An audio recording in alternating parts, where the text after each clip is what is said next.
हाय, welcome back. आज के lecture video में भी क्वेश्चंस हैं, वो मोस्टली शेयर रेनफोर्समेंट के टॉपिक के क्वेश्चंस हैं। तो स्टार्ट करते हैं। क्वेश्चन 236 है कि एक एल इफेक्टिव स्पैन की आरसीसी बीम है जिसमें मैक्सिमम शियर स्ट्रेस आ रहा है वो क्यूमैक्स है, जो कि एंड्स पे है, सपोर्ट्स पे। और हमें निकालना क्या है कि आइदर एंड से कितनी डिस्टेंस तक हमें रेनफोर्समेंट प्रोवाइड करवाना होगा। तो पिछले लेक्चर वीडियो में भी हमने ऐसे क्वेश्चंस किए हैं। जब हम शियर स्ट्रेसेस को प्लॉट करेंगे लेंथ के साथ में, तो ऐसा डायग्राम आएगा हमारे पास, जहां पे शियर फोर्स ज्यादा है वहां पे शियर स्ट्रेसेस भी ज्यादा होंगे। सपोर्ट्स पे रिएक्शंस के कारण शियर फोर्स मैक्सिमम होता है, इसलिए यहाँ पे शियर स्ट्रेस भी मैक्सिमम है। हमसे पूछा गया है कि एंड से कितने डिस्टेंस तक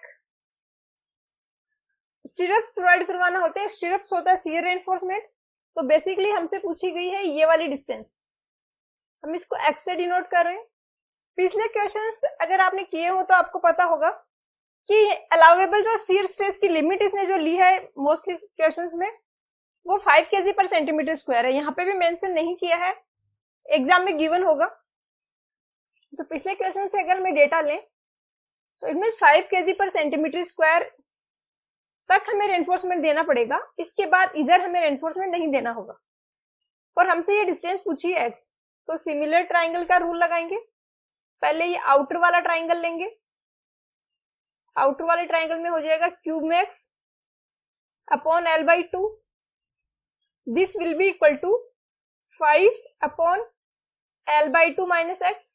हमें एक्स फाइंड आउट करना है। यहाँ पे L by two minus X is equal to 5 into L by two upon Q max, और x हो जाएगा 1 अपॉन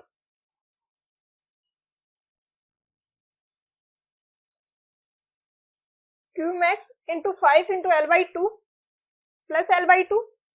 ये x को हम इधर ले आएंगे, इस टर्म को उधर ले जाएंगे, तो एल बाई टू प्लस का रहेगा, ये माइनस का रहेगा।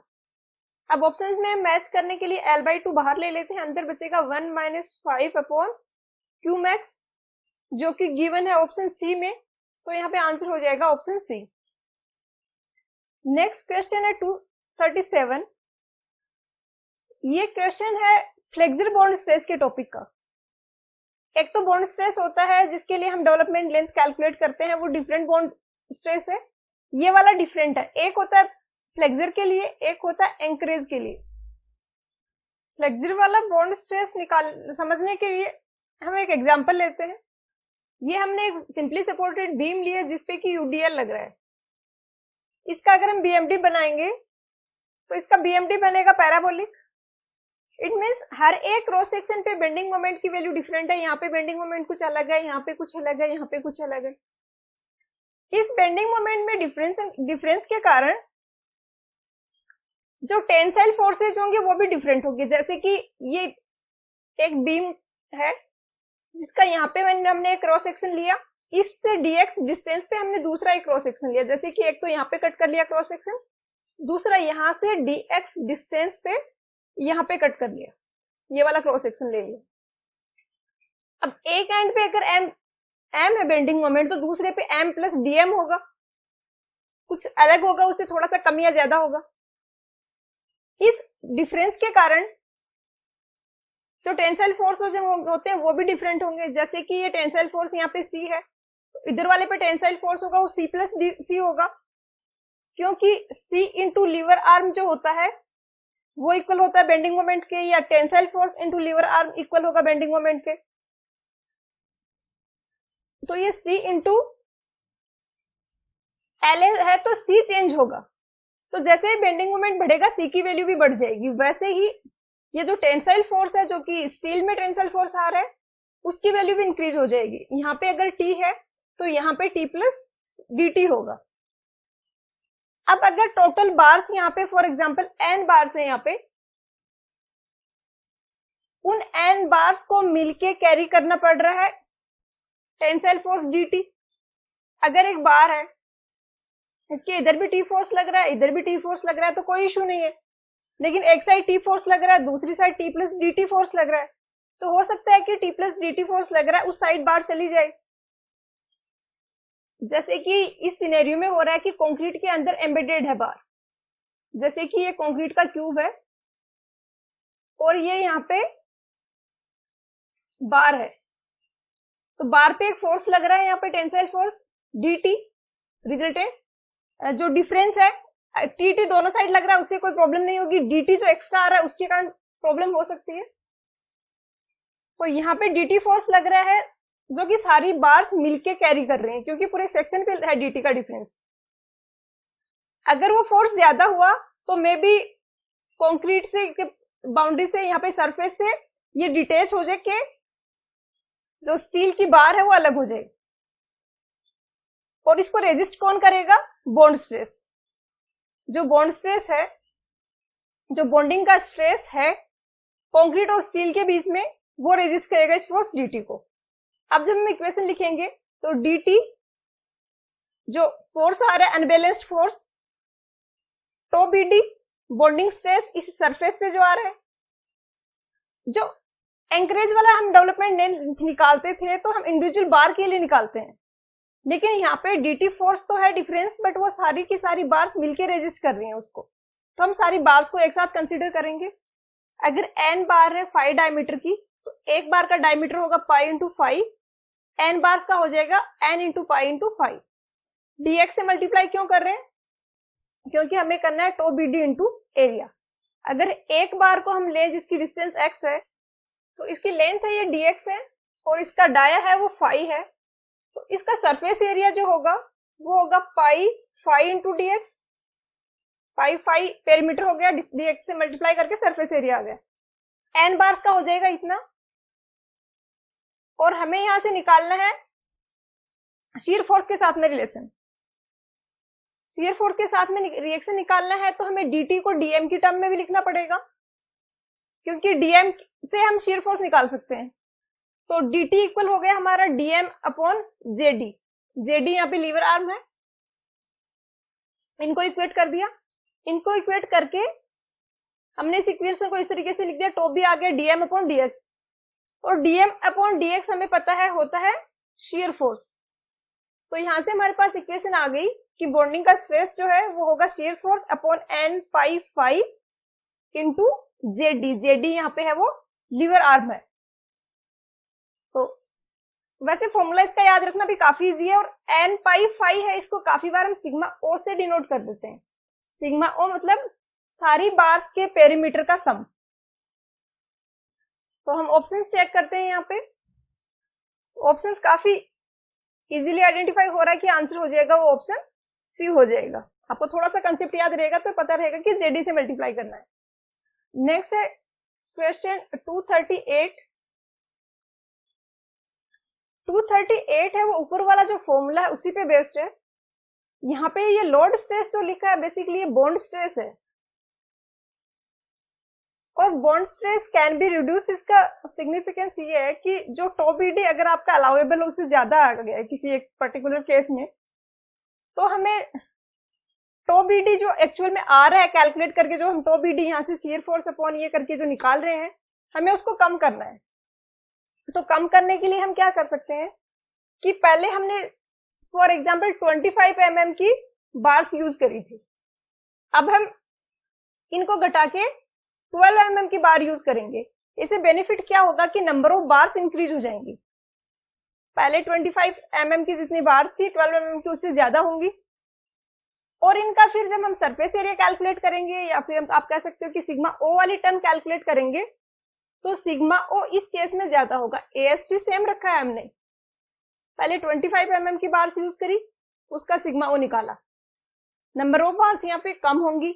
फिर 12 mm का 5 तो डिक्रीज किया बट नंबर ऑफ बार्स बढ़ गई हैं, तो यहाँ पे सिग्मा ओ निकालोगे तो ये नीचे वाले का सिग्मा ओ ज्यादा होगा।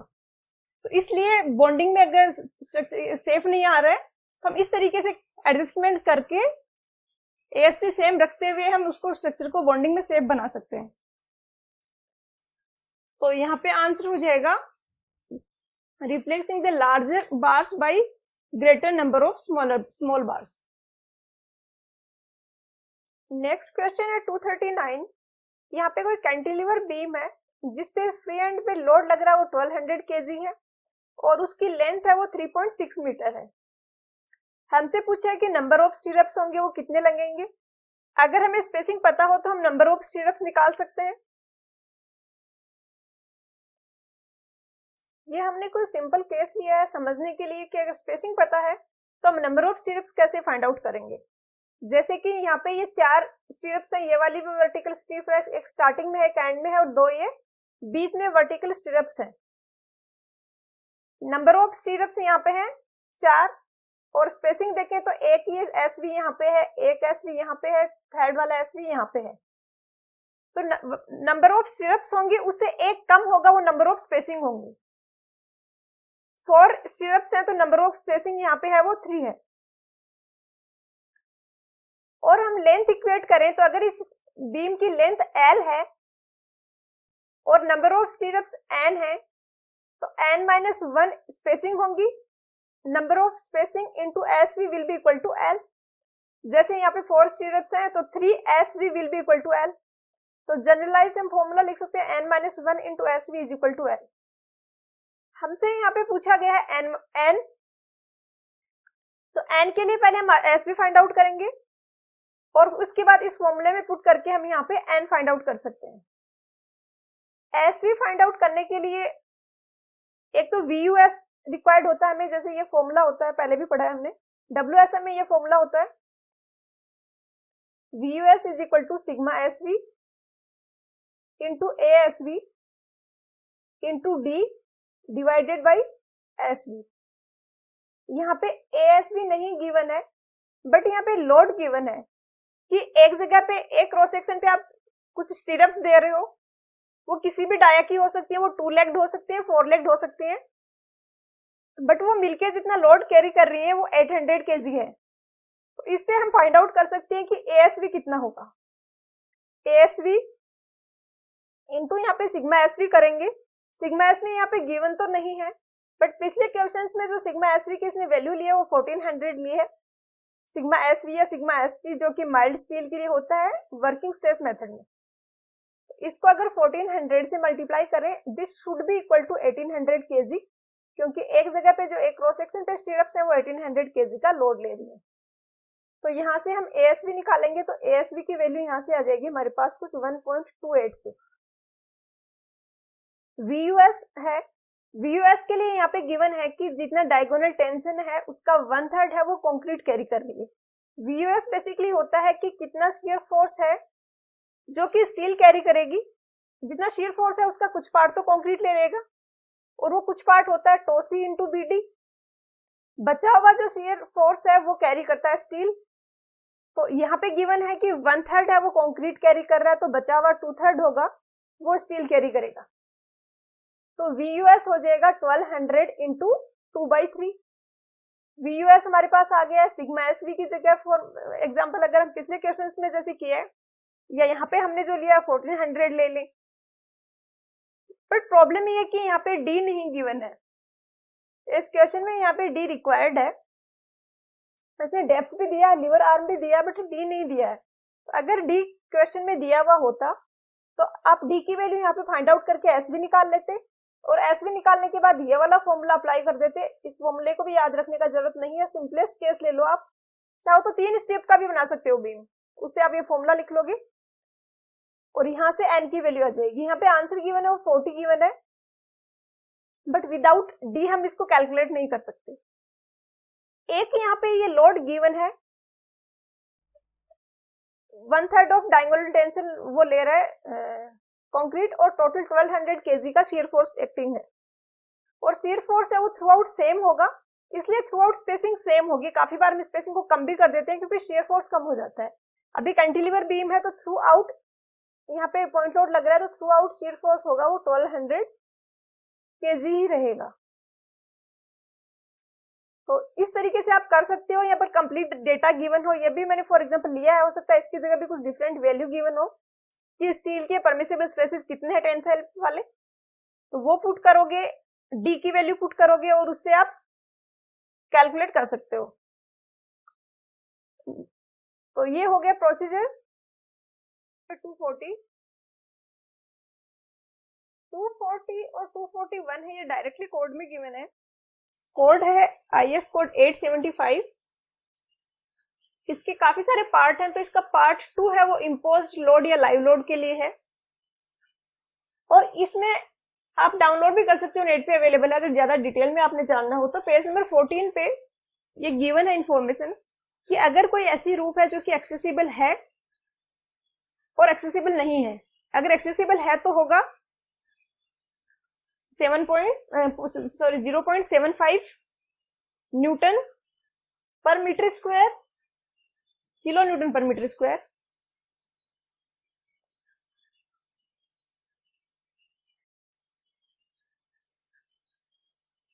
नेक्स्ट क्वेश्चन है 240 और 241।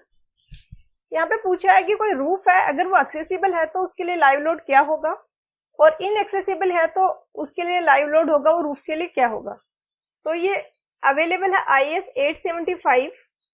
इसका जो पार्ट 2 है वो इम्पोज्ड लोड या हम कह सकते हैं लाइव लोड के लिए है, और वहां पे पेज नंबर 14 पे ये गिवन है कि अगर कोई एक्सेसिबल रूफ है तो उसके लिए लोडिंग होगा वो 1.5 किलो न्यूटन पर मीटर स्क्वायर होगी, और अनएक्सेसिबल है तो ऑब्वियसली कम होगा, इनएक्सेसिबल है तो इस केस में ये होगा 0.75 किलो न्यूटन पर मीटर स्क्वायर।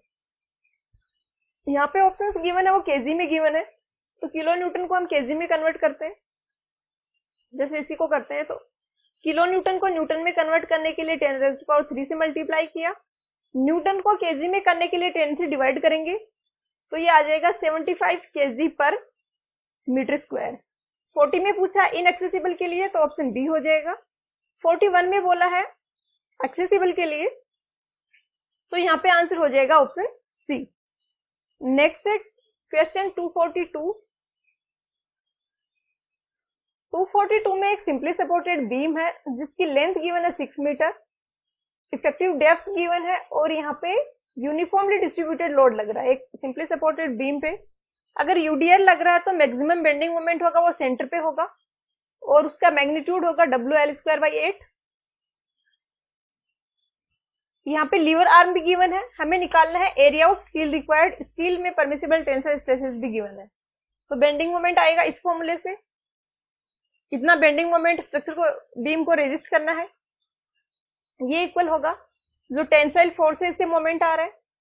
टेंसाइल फोर्स होगा σ(ST) इंटू AST, ये तो हो गया force, multiply by lever arm. Lever arm होगा D-XA/3 होता है, बट यहाँ पे अप्लाई करने की जरूरत नहीं है, directly lever arm factor given है। लीवर आर्म फैक्टर J है जो कि है 8.5, तो लीवर आर्म हो जाएगा यहाँ पे 0.85 इंटू 50। तो लीवर आर्म डायरेक्टली गिवन है तो ये टेंसाइल फोर्स हो गया, हम इसको मल्टीप्लाई कर देंगे 0.85 इंटू 50 से। यूनिट्स का ध्यान रखना है, W है वो केजी पर मीटर में है, तो ये केजी पर मीटर में इंटू 6 डिवाइडेड बाई 8, ये आया। हम इसकी यूनिट है केजी मीटर, और इधर जो है वो केजी सेंटीमीटर में है, आंसर भी सेंटीमीटर में है, तो हम इसको केजी सेंटीमीटर में कन्वर्ट कर लेते हैं। केजी सेंटीमीटर में कन्वर्ट करने के लिए 100 से मल्टीप्लाई कर दिया, और अब ये बन गया केजी सेंटीमीटर। σ(ST) गिवन है 1400, multiply by 0.85 into 50 into AST जो कि हमें निकालना है। तो काफी सिंपल है, अगर आप इसको सोल्व करोगे तो AST आ जाएगा 18.2 समथिंग सेंटीमीटर स्क्वायर। तो यहाँ पे आंसर होगा वो ऑप्शन ई होगा। आंसर की में आंसर गिवन है वो ऑप्शन सी है जो कि नहीं होगा, तो करेक्ट कर लीजिए आप अपने आंसर की में। नेक्स्ट है क्वेश्चन 243। 243 काफी सिंपल है कि किसी भी रूफ स्लैब को हम 2 वे की जैसे डिजाइन कब करते हैं, तो ये रेशियो होता है Ly/Lx का।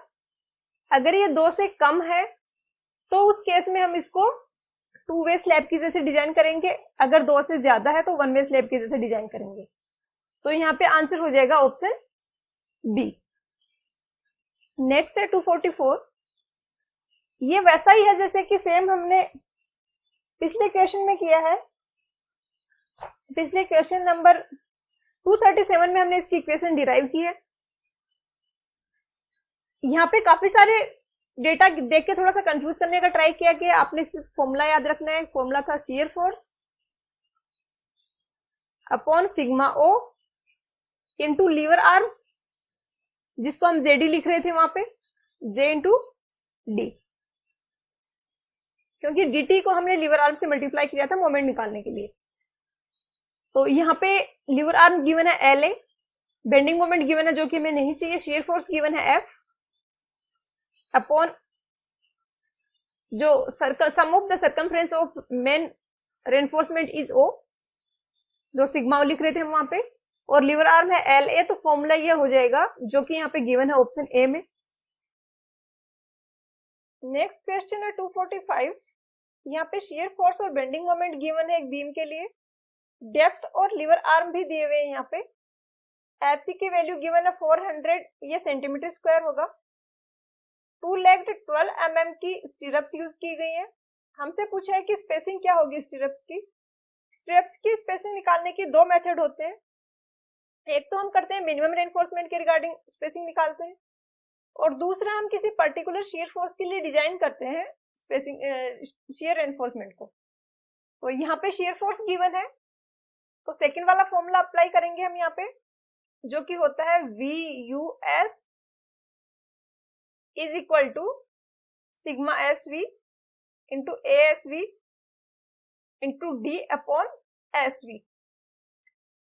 ये फॉर्मूला है WSM का, और WSM का फॉर्मूला इसलिए अप्लाई किया है यहाँ पे क्योंकि ये जो वैल्यू गिवन है ये WSM मेथड में हम माइल्ड स्टील के लिए यूज करते हैं वो वैल्यू है, इसलिए यहाँ पे ये फॉर्मूला अप्लाई किया WSM का। फॉर्मूले में सिग्मा SV की वैल्यू हो जाएगी 1400 kg पर सेंटीमीटर स्क्वायर। ASV हम फाइंड आउट कर लेंगे, 2 लेग्ड है तो 2 से मल्टीप्लाई कर देंगे। एक लेग का एरिया होगा वो होगा सेंटीमीटर में कन्वर्ट कर लेते हैं सारी यूनिट्स को, तो 12 इंटू डिवाइडेड बाई 10 का स्क्वायर, तो ये हो जाएगा ASV सेंटीमीटर स्क्वायर में। इसके बाद VUS वैसे तो होता है टोटल शियर फोर्स माइनस जितना शियर फोर्स कंक्रीट कैरी कर सकती है, और कंक्रीट कैरी कर सकती है शियर फोर्स टोसी इंटू BD के इक्वल। तो टोटल जो शियर फोर्स होता है उसमें से हम माइनस कर देते हैं टोसी इंटू BD, तो हमें जो शियर फोर्स मिलता है वो इक्वल होता है VUS के। उसके लिए हम रेनफोर्समेंट को डिजाइन करते हैं। टोसी है वो डिपेंड करता है कि हम कंक्रीट कौन सी यूज कर रहे हैं और हमारा परसेंटेज ऑफ स्टील कितना है, दोनों फैक्टर्स पे ही डिपेंड करता है। अब यहाँ पे टोसी के रिगार्डिंग कुछ भी नहीं दिया हुआ है, कंक्रीट कौन सी है ये भी नहीं गिवन है, टोसी कितना है ये भी नहीं गिवन है, तो सिंप्लीफिकेशन के लिए हम इसको 0 मान रहे हैं। पूरा का पूरा शियर फोर्स शियर रेनफोर्समेंट को लेना है, ये अजम्पशन के साथ हम इसको डिजाइन कर रहे हैं क्योंकि डेटा नहीं गिवन है ये वाला। इसके अकॉर्डिंग अगर हम डिजाइन करें तो अब SV हमें निकालना है, बाकी सारी वैल्यूज है हमारे पास, डेप्थ यहाँ पे गिवन है, तो SV यहाँ पे हो जाएगा सिग्मा SV 1400 इंटू ASV को यहाँ पे कैलकुलेट करेंगे या फिर डायरेक्टली रख देते हैं यहाँ पे 2 इंटू π/4 इंटू 12 अपॉन 10 का स्क्वायर। ये ASV हो गया, D की जगह 20 रख देंगे। ध्यान रखना है यूनिट्स का हमने सारा केजी और सेंटीमीटर में लिए यूनिट्स। VUS की जगह हम रखेंगे 4000। इसको सॉल्व करेंगे तो SV आएगा 15.8 सेंटीमीटर, mm में कन्वर्ट करेंगे तो 158 mm होगा। ये आया है जो हमने फॉर्मूले से कैलकुलेट किया। इसके अलावा इसकी एक और लिमिट भी होती है, मैक्सिमम स्पेसिंग की लिमिट होती है कि ये 0.75D और 300 mm से कम नहीं होना चाहिए, सॉरी ज्यादा नहीं होना चाहिए। मैक्सिमम स्पेसिंग है तो 0.75D से ज्यादा नहीं होना चाहिए, इससे भी ज्यादा नहीं होना चाहिए, तो इन दोनों में जो मिनिमम होगा वो लिमिट होगी। इसको फाइंड आउट करेंगे तो 0.75 इंटू 20 ये आएगा 15 सेंटीमीटर जो कि इक्वल होगा 150 mm के, और 300 mm तो कम है इसमें, 150 mm है तो हम ये वाला ले लेंगे। 150 mm और 158 mm में कंपेयर करेंगे तो 150 mm ही लेना है, क्योंकि ये मैक्सिमम रेनफोर्समेंट की लिमिट है। इससे ज्यादा मैक्सिमम स्पेसिंग की लिमिट है रेनफोर्समेंट के लिए, इससे ज्यादा स्पेसिंग हो नहीं सकती, तो 150 mm होगा। अब यहाँ पे ऑप्शंस में अगर हम देखें तो 150 से कम हम स्पेसिंग रख सकते हैं, ज्यादा नहीं रख सकते, तो ये दोनों ऑप्शन तो कैंसिल हो गए। उसके बाद सबसे क्लोज आंसर देखें तो ऑप्शन बी होगा। यहाँ पे आंसर के में आंसर गिवन है, ऑप्शन ए है, जो कि गिवन डेटा के लिए तो नहीं होगा। या फिर आपको टॉसी गिवन, अगर टॉसी गिवन है और हम इस फैक्टर को भी कंसीडर कर रहे हैं तो इस केस में तो VUS और भी कम हो जाएगा, और उस केस में SV और भी ज्यादा आएगा, तो 150 mm से कम तो SV नहीं होगा। इस क्वेश्चन में मुझे ऐसा लग रहा है कि कुछ मिस्टेक हुई है। पिछले क्वेश्चन का इसने कुछ रेफरेंस भी दिया है, बट पिछला क्वेश्चन था वो था जो फ्लेक्सर बॉन्ड स्ट्रेस होता है उसके, और फ्लेक्सर बॉन्ड स्ट्रेस होता है, ये होता है लॉन्गिट्यूडनल रेनफोर्समेंट के लिए। तो यहाँ पे इनिशियल तो इसने ये डेटा दिया लॉन्गिट्यूडनल रेनफोर्समेंट वाला, उसके बाद यहाँ पे चेंज करते हुए बिल्कुल स्पेसिंग वगैरह दे दी। तो आई थिंक यहाँ पे ऐसा हुआ कि एक क्वेश्चन ऐसा था जो कि इस फॉर्मूले पे बेस्ड था, और दूसरा न्यूमेरिकल था वो डिफरेंट था, और गलती से दोनों मर्ज हो गए हैं।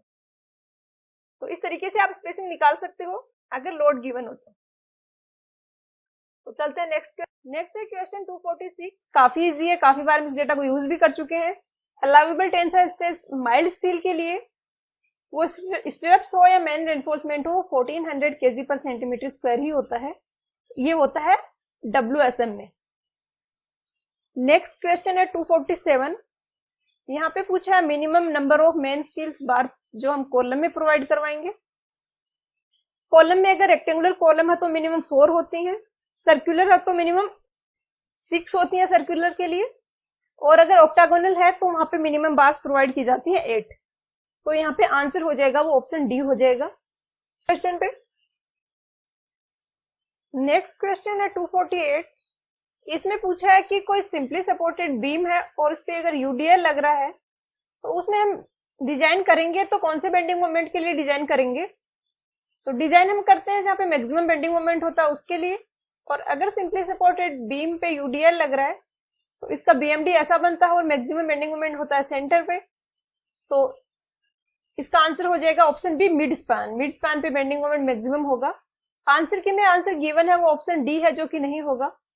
नेक्स्ट क्वेश्चन में भी सेम चीज पूछी है कि डिजाइन कहाँ के लिए करेंगे, वो फोर्स भी हो सकता है, वो बेंडिंग मोमेंट भी हो सकता है। यहाँ पे इसने फोर्स गिवन है, बेंडिंग मोमेंट और शीयर फोर्स दोनों के लिए अगर हम डिजाइन करेंगे तो जो मैक्सिमम होगा वो होगा सपोर्ट पे। तो यहाँ पे अगर ये कैंटिलीवर बीम है, इस पे UDL लग रहा है या पॉइंट लोड लग रहा है, मैक्सिमम शीयर फोर्स और बेंडिंग मोमेंट यही आएंगे, तो यहाँ पे आंसर हो जाएगा फिक्स्ड एंड। बेंडिंग मोमेंट यहीं पे मैक्सिमम होगा, शीयर फोर्स भी अगर UDL लग रहा है तो सपोर्ट में मैक्सिमम होगा, तो आंसर हो जाएगा ऑप्शन ए। नेक्स्ट क्वेश्चन है 250। ये हम पहले भी कर चुके हैं। यहाँ पे पूछा है कि स्टील बीम थ्योरी है वो क्या है। तो बेसिकली स्टील बीम थ्योरी है वो एक डबली रेनफोर्स्ड बीम डिजाइन करने की थ्योरी है, और उसका अजम्पशन है कि वहां पे हम कंक्रीट को कंप्लीटली इग्नोर करते हैं, कंप्रेशन में भी हम कंक्रीट की स्ट्रेंथ को काउंट नहीं करते हैं। तो यहाँ पे आंसर हो जाएगा option C, doubly reinforced beam ignoring compressive stresses in concrete. ये होती है स्टील बीम थ्योरी का अजम्पशन, तो ऑप्शन सी आंसर हो जाएगा। आज के लेक्चर में इतना ही, मिलते हैं नेक्स्ट लेक्चर में।